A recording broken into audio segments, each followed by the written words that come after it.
इस क्वेश्चन को ध्यान से देखो, आप ये क्या कहना चाहता है।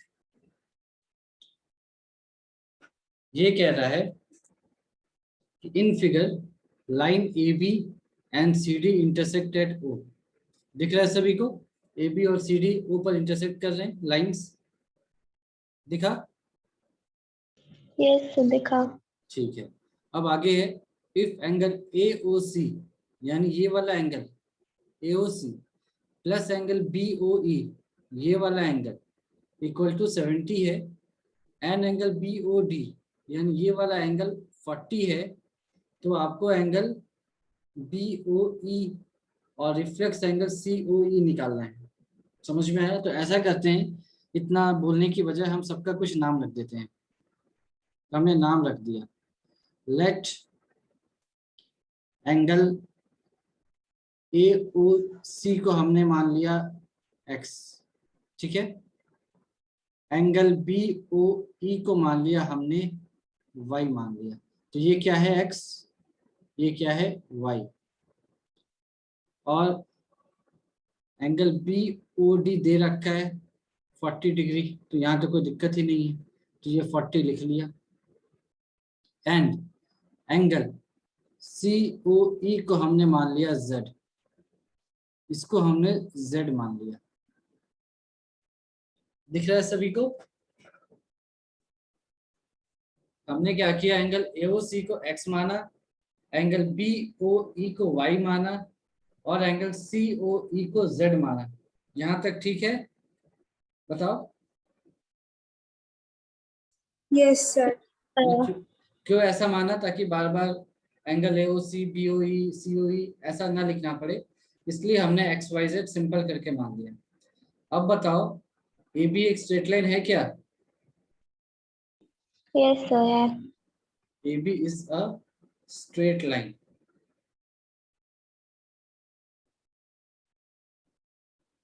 Therefore, angle A O B कितना होगा?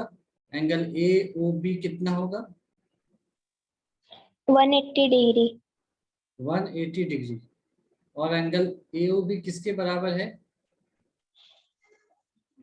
ए O B angle A O B angle X plus Y plus Z.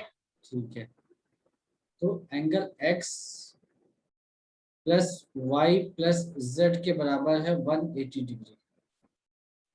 This implies, अब देखो x प्लस वाई की वैल्यू दे रखी है क्या क्वेश्चन में? 70 डिग्री। 70 डिग्री। क्या दे रखा है क्वेश्चन में? x प्लस वाई की वैल्यू ऑलरेडी बता रखा है 70 डिग्री। तो हम इसको ऐसे लिख सकते हैं क्या, 70 degree plus z is equal to क्या हो जाएगा? 180 डिग्री। तो z की वैल्यू 180 अपॉन 70। नहीं, 180 माइनस 70 180 माइनस 70 है ना? 110। सर आप जो लिख रहे हैं वो दिख ही नहीं रहा है। नहीं दिख रहा है? सर अब दिखा, बहुत लेट में दिख रहा है। हो सकता है नेटवर्क का इश्यू रहा होगा, अभी बारिश हो रही है ना इसलिए। ठीक, सर अब दिख रहा है। अभी ठीक है। z 110 के बराबर आ गया? Yes sir. सभी का आ गया? Yes sir. तो z क्या है? एंगल COE है ना? तो therefore angle COE is equal to 110 degree हो गया।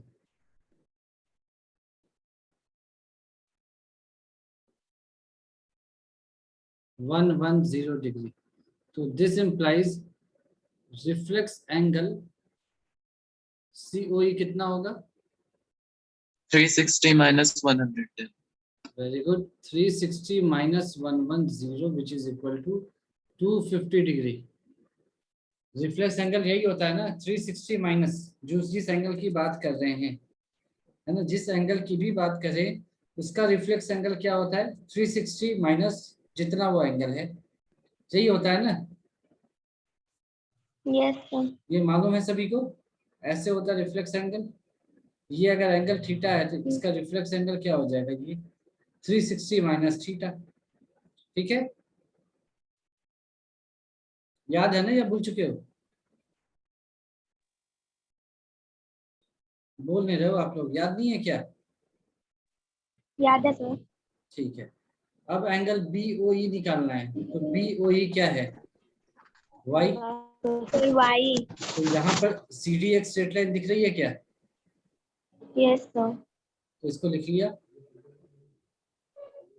Also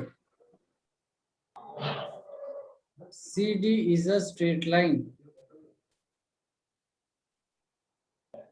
which is equal to। तो क्या लिखेंगे, दिस इंप्लाइज एंगल COD की वैल्यू कितनी होगी, सर फिगर दिखाइए एक बार और। देख लो, 180।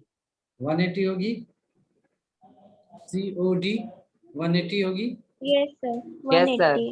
और COD को मैं क्या लिख सकता हूँ, Z plus Y plus 40। z plus Y plus 40।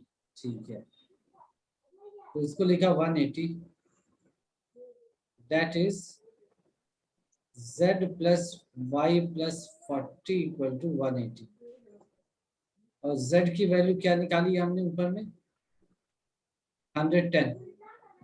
110। हाँ, तो उसको रख दो।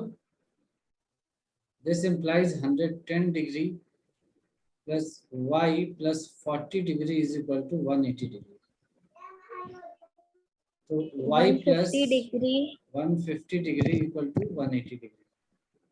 y is equals to 180 minus 150 मतलब 30 The degree. y equal to 30 degree. ठीक है, y क्या था देख लो, y है एंगल BOE, वही निकालना था angle BOE। Therefore angle BOE is equal to 30 degree। Answer. तो ये आ गया समझ में सभी को, क्या डाउट है इसमें? Yes, sir. तो एक बार फिर से देख लो क्या किया। यहाँ पर तुम्हें बताया गया है कि AB एक लाइन है और CD दूसरी लाइन है जो कि पॉइंट A पर इंटरसेक्ट कर रही हैं। इसका मतलब क्या है कि एंगल AOB 180 होगा और एंगल COD भी क्या होगा, 180 होगा। ठीक है, अब एंगल AOC को हमने x माना, एंगल BOE को हमने y माना। तो क्वेश्चन में ऑलरेडी आपको बताया गया है कि x प्लस वाई की वैल्यू 70 डिग्री है, आपको बताया गया है। और एंगल COE निकालना है, तो निकाल लिए। COE कितना होगा, 180 माइनस 70 यानी 110। तो इसका रिफ्लेक्स कितना हो जाएगा, 360 माइनस 110, तो ये कितना आ जाएगा, 250 डिग्री। ठीक है, उसके बाद कहता है कि फाइंड करो एंगल BOE फाइंड करो। तो हमें दिख रहा है कि CD दूसरी लाइन है, तो एंगल COD भी 180 होगा। तो मतलब Z प्लस वाई प्लस 40 180 होगा। Z आपको पता है 110, तो 110 plus 50 sorry 110 plus 40 plus y 180 है, यानी y की वैल्यू यहाँ से 30 डिग्री आ गई। क्लियर है सभी को ये, या कोई कंफ्यूजन आ रहा है अभी? देख लो सर भाई, क्लियर है। सभी को बताओ, यस सर। है ना, फिर से बताने की जरूरत है क्या, नहीं ना? No, no sir. सर। चलो सिंपल है ये तो जो 9H और 9I से हैं वो भी समझ गए होंगे, क्योंकि इसमें कुछ भी नहीं किया हमने, सिर्फ स्ट्रेट लाइन जो होता है वो 180 डिग्री होता है, इसी बात को यूज किया और कुछ भी अलग नहीं किया हमने। ठीक है, यस सर। चलो।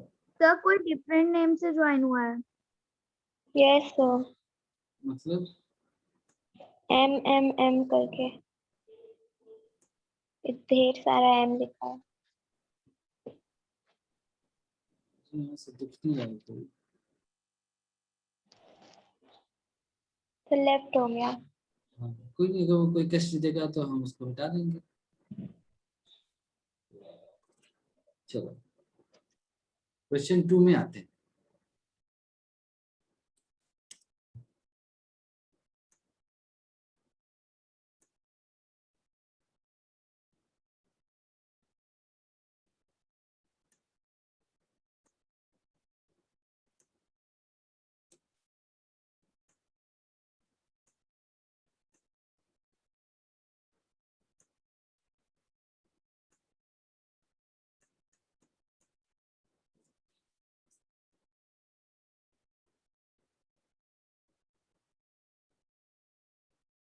देखते हैं ये क्वेश्चन क्या कह रहा है। यहाँ पर देखो क्या बताया गया है कि लाइंस एक्स वाई, यानी एक्स वाई एक लाइन है और एम एन जो है वो दूसरी लाइन है, जो कि पॉइंट ओ पर इंटरसेक्ट कर रहे हैं। ठीक है, दिखा? एक्स वाई और एम एन पॉइंट ओ पर इंटरसेक्ट कर रहे हैं, ये दिख गया होगा। यस अच्छा, सर। अब ये कह रहा है if angle P O Y is equal to 90 degree, तो एंगल पी ओ वाई ये 90 डिग्री दे रखा है, साइन भी बना रखा है। ठीक है, and A is to B is equal to 2:3 ये दे रखा है। तो एंगल सी आपको निकालना है। तो बताओ कैसे निकाल सकते हैं, ये क्या समझ में आ रहा है, क्या यूज कर सकते हैं हम सर यहाँ? 2:3 को 90 से इंटू कर करके वैल्यू ठीक है, निकालेंगे। तो चलो ये एक चीज समझ में आ रहा है कि एंगल पी ओ एक्स की वैल्यू कितनी होगी, ये बता दो। 90 degree. 90 degree. 90 degree, P O 90 X, degree. P O X है ना। एक्स ओ वाई तो आपका 180 है, जिसमें पी ओ वाई ऑलरेडी 90 है, तो पी ओ एक्स क्या हो जाएगा, 90 डिग्री। 90 डिग्री। अच्छा, अब पी ओ एक्स को मैं ऐसे लिख दूं क्या, ए प्लस बी इक्वल टू 90 ऐसे लिख दूं? Yes sir. ठीक है, तो फिर 2 + 3 भी 90 डिग्री। अब देखो एक चीज और, हाँ अब एक चीज देखो कि आपको निकालना क्या है, सी निकालना है। और आपको एक और चीज दिख रहा होगा कि बी प्लस सी की वैल्यू क्या दिख रही है आपको, 180। 180 दिख रही है। तो अगर आपको बी की वैल्यू पता चल जाए तो सी निकाल लोगे। Yes, sir. Yes, sir. तो बस यही चीज आपको समझना है कि आपको बी की वैल्यू चाहिए, तो आपको क्या करना पड़ेगा, ए को बी के टर्म्स में लिखना पड़ेगा। समझ गए? आपको क्वेश्चन में दे रखा है कि a by B is equal to 2/3, ऐसे क्वेश्चन में दे रखा है। तो आप क्या कर सकते थे, या तो आप ऐसे लिख सकते थे a is equal to 2b/3, ये भी सही था। और आप b को क्या लिख सकते थे, 3 × a/2, दोनों ही सही था, है कि नहीं? आप ए के टर्म्स में भी लिख सकते थे और बी के टर्म्स में भी लिख सकते थे, लेकिन हमारे को चाहिए कौन, हमारे को चाहिए सी चाहिए भाई। और हमें पता है कि b प्लस सी 180 है, तो अगर b मुझे मिल जाए तो c निकल जाएगा। तो हमें सारी चीज किसके टर्म्स में चाहिए, b के टर्म्स में चाहिए, a का कोई रोल नहीं है, a को हमको गायब करना है। इसीलिए हम बताओ कौन सा यूज करेंगे इस इक्वेशन में, किसको यूज करें?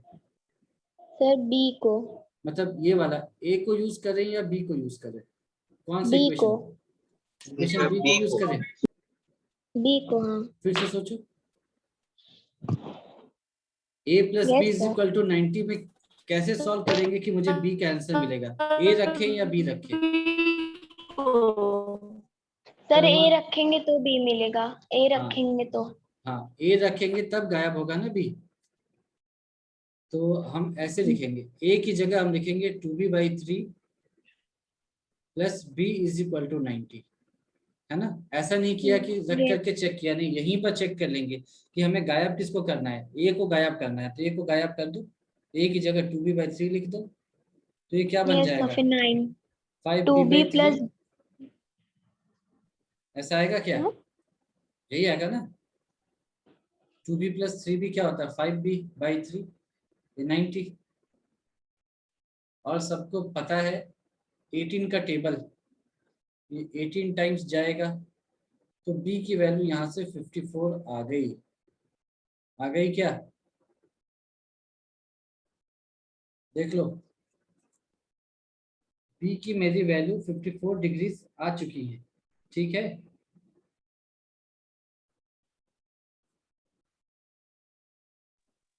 सर आपने 5b/3 कैसे लिखा? एलसीएम ले लिया यहाँ पर, ओ ओके सर। है ना, यहाँ पर एलसीएम लिया, तो 2b + 3b/3, तो 5b/3 that is equal to 90। तो 5 से 18 टाइम्स 90 कैंसिल हो जाएगा और 3 क्रॉस मल्टीप्लाई हो जाएगा, तो b की वैल्यू 54 डिग्री आ गई। और अब हमें पता है कि b + c क्या है, 180 डिग्री। नाउ b + c की वैल्यू है 180 डिग्री, तो b की जगह रख दिया आपने 54 degree, plus C is equal to 180 degree. तो यहाँ से सी की वैल्यू मुझे दिख रही है 126 डिग्री, ये आ चुकी है। This is your answer. तो बताओ समझ में आया? Yes, sir. फिर से देख लें इसको। ये कह रहा था कि एक्स वाई एक लाइन है और एम एन एक लाइन है जो कि ओ पर इंटरसेक्ट कर रहे हैं, और एंगल पी ओ वाई ये 90 डिग्री दे रखा है। फिर दो एंगल है यहाँ पर ए और बी, उनके बारे में क्या बताया? ए इज टू बी क्या है? 2:3, यानी कि ए बाई बी किसके बराबर होगा? 2/3 के बराबर है। तो एंगल सी को मुझे निकालना है। तो मैंने यहाँ से सबसे पहले तो ये निकाल लिया कि भाई एक्स ओ वाई एक स्ट्रेट लाइन है, तो एक्स ओ वाई एंगल क्या होगा? 180 डिग्री होगा। और एंगल पी ओ वाई दे रखा है 90, तो इसका मतलब एंगल एक्स ओ पी या पी ओ एक्स 90 डिग्री होंगे। ये समझ में आ गया है यहाँ तक? ठीक है, तो उसको मैंने a plus B is equal to 90 लिख दिया। अब आगे क्या करूं? तो आगे देखा कि mn भी एक लाइन है, ये दे रखा है कि mn भी एक लाइन है। तो mn एक लाइन है तो इसका क्या मतलब होगा? Angle MON is equal to 180 degree होगा। इसका मतलब angle C plus angle B 180 है। तो मुझे B और C में रिलेशन मिल चुका है। चाहिए क्या? C। तो अगर B पता चल जाए तो C निकल जाएगा वहां से। B कैसे पता करेंगे? यहाँ से B पता करेंगे, है ना। A को गायब कर दिया हमने, A को लिख दिया 2b/3 और इस A को यहाँ पर सब्स्टिट्यूट किया, वहां से B की वैल्यू आ गई 54 डिग्री। फिर 54 प्लस C 180 डिग्री है, तो C की वैल्यू 126 डिग्री आ गई। अब इसको देख लो, इसमें कोई भी कंफ्यूजन हो तो तुरंत बताओ मुझे। समझ में आ गया? तुम ही बताओ। Yes, sir. सबको समझ में आ गया? सभी को कोई कंफ्यूजन नहीं?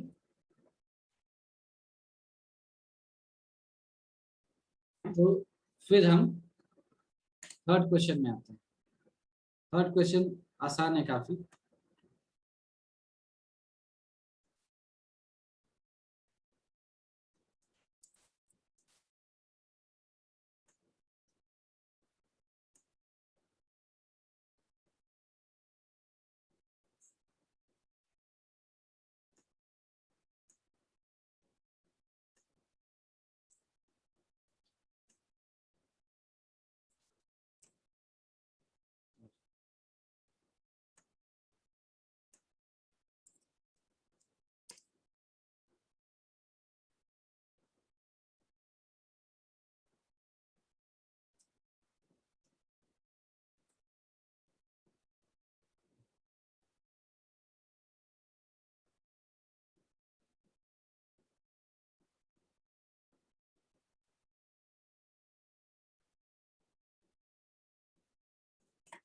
ठीक,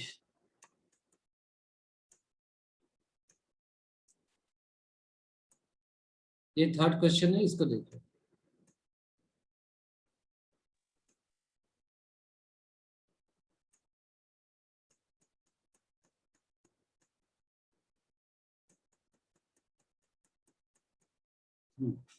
ये क्या कह रहा है? देखो, ये कह रहा है कि angle P Q R, angle P Q R यानी ये angle is equal to angle P R Q, यानी ये वाला angle. Then prove that angle P Q S, यानी ये अगर एक्स मान लिया, is equal to angle P R T. ये X is equal to Y proof करने के लिए कह रहा है, तो कैसे प्रूफ करेंगे हम? Sir, sum of exterior and interior angle या फिर लीनियर पेयर से। हाँ, लीनियर पेयर से हो जाएगा। ठीक है, सर ये आइसोसेलेस ट्रायंगल है ना? हाँ ये आइसोसेलेस ट्रायंगल। तो एक चीज बताओ, क्यू आर क्या है? साइड है ट्रायंगल का। क्या सर? क्यू आर ट्रायंगल का साइड है ना? Yes Yes, sir. sir. तो ट्रायंगल का साइड एक स्ट्रेट लाइन होता है क्या, मतलब लाइन सेगमेंट होगा हाँ। क्या? Yes, sir. Yes, sir. तो ट्रायंगल का साइड अगर एक लाइन सेगमेंट होगा तो इसका मतलब क्यू आर एक लाइन सेगमेंट है, अग्री कर रहे हो आप? Yes, sir. तो इसका मतलब है कि उसका एक्सटेंशन भी एक स्ट्रेट लाइन ही होगा, यानी कि एस टी भी एक स्ट्रेट लाइन होगा, ये भी अग्री कर रहे हो? Yes, sir. तो इतना पहले लिख लिया है ना, पहले हम इतनी बात लिख देते हैं, since Q R is a side of a triangle, is a side of a triangle, कौन सा ट्रायंगल? तो PQR है ना। This implies QR is a straight line, QR is a straight line,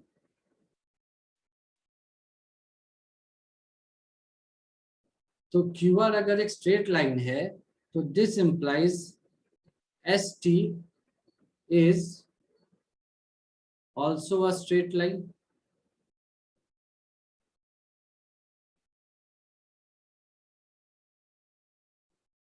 ठीक है क्या? Yes, sir. अच्छा, Yes, sir. तो अगर ऐसा है तो एंगल, ध्यान से सुनना, एंगल एस क्यू आर कितना होगा? एंगल एस क्यू आर की वैल्यू कितनी होगी? सर उसमें तो कोई एंगल है नहीं। एंगल एस क्यू आर ध्यान से देखो, So 180. 180 होगी। 180. स्ट्रेट लाइन है ना, तो स्ट्रेट लाइन तो देने की जरूरत ही नहीं है, वो 180 होगा। समझ में आया? बोलो, एंगल एस क्यू आर 180 होगा। Yes, sir, होगा। अच्छा, फिर मैं तुमसे पूछूं, एंगल टी आर क्यू ये क्यू। कितना होगा? 180. 180 होगा, अग्री कर रहे हो ना? Yes, sir. अच्छा, तो इसके बाद में ऐसा लिख सकता हूँ क्या कि एंगल एस क्यू आर जो है वो एंगल टी आर क्यू के बराबर है, ऐसा लिख सकता हूँ? Yes, Yes, sir. sir. अच्छा, तो अब अगर आपको बुरा ना लगे तो एंगल एस क्यू आर को मैं क्या लिख दूं? एंगल, जैसे क्वेश्चन में रखा है वैसे लिखूं, पी क्यू एस, इसको angle P Q S plus angle P Q are लिख सकता हूँ क्या? Yes, sir. लिख सकता हूँ क्या? ये जो एंगल है क्या, ना sir? S Q R, angle S Q R, इसको एंगल पी हाँ। Q S plus angle P Q are लिख सकता हूँ? Yes, sir. देख लो भाई, सारे देख लो, इस पूरे एंगल को, सर कैसे?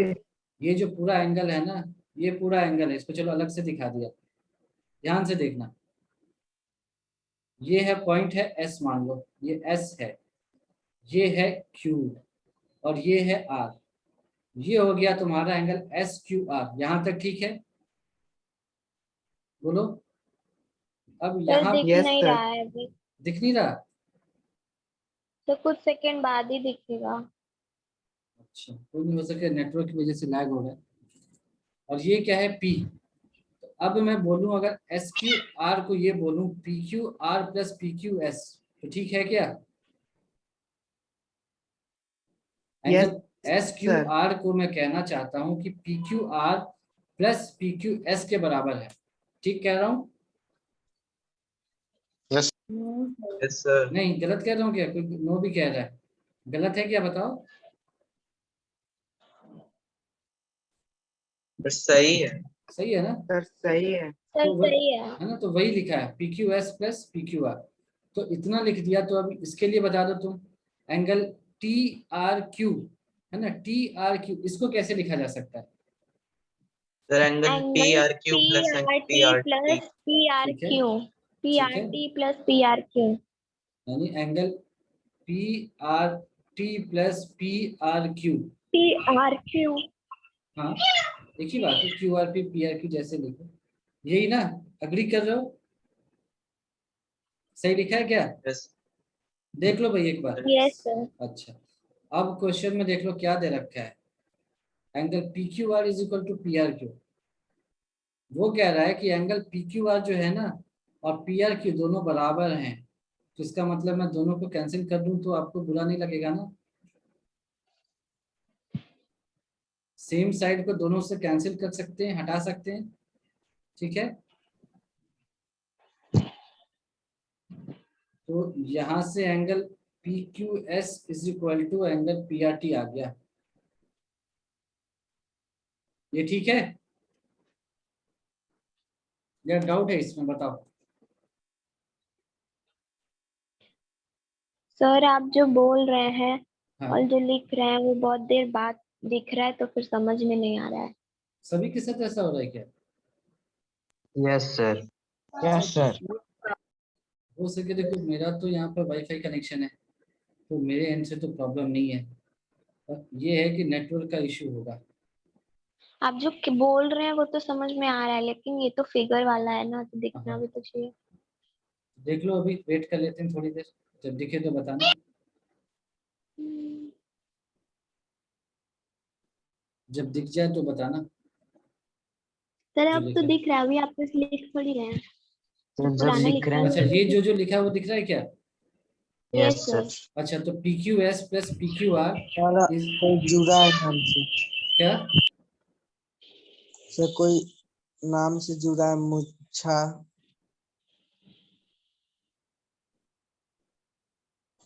मुच्छा भाई। मुन्ना भाई, छोड़ो दो, जब तक। मुन्ना। मुन्ना भाई। हाँ, वो प्रॉब्लम नहीं कर रहा है हमारे लिए तो हम भी इग्नोर करते हैं, करेगा तो फिर। तो वो अनम्यूट हो रहा है। हाँ, अनम्यूट हो रहा है क्या? तो उसको हम्म। 1 मिनट, उसको फिर म्यूट कर देते हैं यहाँ से। म्यूट कैसे, रिमूव कर दीजिए। पता है वो तुम्हारी क्लास का कोई स्टूडेंट होगा ना? नो सर, क्लास भी तो नहीं लिखा है। चलो कोई नहीं, देखते हैं, अगर वो कुछ कहेगा तो फिर उसको करेंगे। इंग्लिश में लिखा रहता है तब ना। कुछ वो आवाज नहीं कर रहा है ना कुछ? नो नहीं। सर। हाँ, तो फिर रहने दो, बेचारे को पढ़ने आया होगा, क्या पता। पिछले क्लास में मैंने। ऐसे ही पहली बार आया हो, उसको पता ही नहीं हो कैसे करते हैं। चलो, तो ये तो समझ में आ गया ना, angle P Q S plus angle P Q R is equal to angle P R T plus P R Q. ये जो लिखा था यहाँ तक ठीक था? Yes sir. अच्छा, और क्वेश्चन में दे रखा है angle P Q R is equal to angle P R Q, तो हमने उसी तरह से दोनों एंगल को पी क्यू आर और पी आर क्यू को कट कर दिया, दोनों साइड से कर सकते हैं कैंसिल, यस सर, कर सकते क्योंकि हैं। सेम है तो कैंसिल कर Yes. दिया। तो क्या बचा, angle P Q S is equal to angle P R T बचा। यहाँ तक ठीक है? Yes sir. अब देख लो प्रूफ क्या करना था, angle P Q S is equal to P R T, यही प्रूफ करना था, तो लिख दिया हेंस प्रूफ। हेंस प्रूफ लिख दिया। तो देखो कैसे किया, ट्रायंगल दे रखा है ना, angle P Q R is equal to angle P R Q, P Q R is equal to P R Q, ये क्वेश्चन में दे रखा है, और एंगल पी क्यू एस और एंगल पी आर टी बराबर होंगे, ये आपसे पूछा गया है। तो हमने एक चीज समझा कि भाई क्यू आर तो एक साइड है ट्रायंगल का, तो अगर ऐसा है तो फिर क्यू आर को एक स्ट्रेट लाइन होना पड़ेगा, है कि नहीं? अगर क्यू आर एक स्ट्रेट लाइन है तो इसका मतलब क्या है कि एस टी भी एक स्ट्रेट लाइन रहा होगा, ठीक है। तो पहले हमने इधर वाले एस क्यू वाले पोर्शन को देखा, अगर एस टी एक स्ट्रेट लाइन है तो इसका मतलब है एस क्यू आर एंगल क्या होगा, 180, और similarly angle T R Q ये भी क्या होगा, 180 होगा। यहाँ तक अग्री कर रहे हो आप? पहले तो कर रहे थे। Yes sir. तो Yes, इसका sir. मतलब है कि angle S Q R and angle T R Q equal होंगे, जो दिखाई भी दे रहे हैं 180 दोनों हैं तो इक्वल होंगे।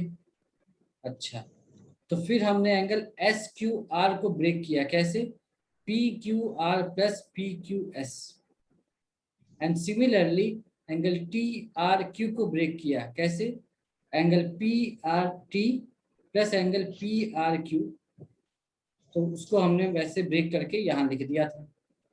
और क्वेश्चन में बता रखा है कि पी क्यू आर और पी आर क्यू दोनों बराबर हैं, आइसोसेलेस ट्रायंगल है, उनको कैंसिल कर दिया दोनों साइड से। क्या बचा? Angle P Q S angle P R T के बराबर है, और यही प्रूफ करना था।